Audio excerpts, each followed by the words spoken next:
Before you go to bed, start the app, press the wearable for 5 seconds until the light goes on, press anti-snore wearable, it will connect automatically. Now you go back to the first screen and you put the wearable on your upper arm with the armband.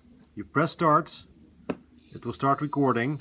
The vibration will give you a signal it's turned on.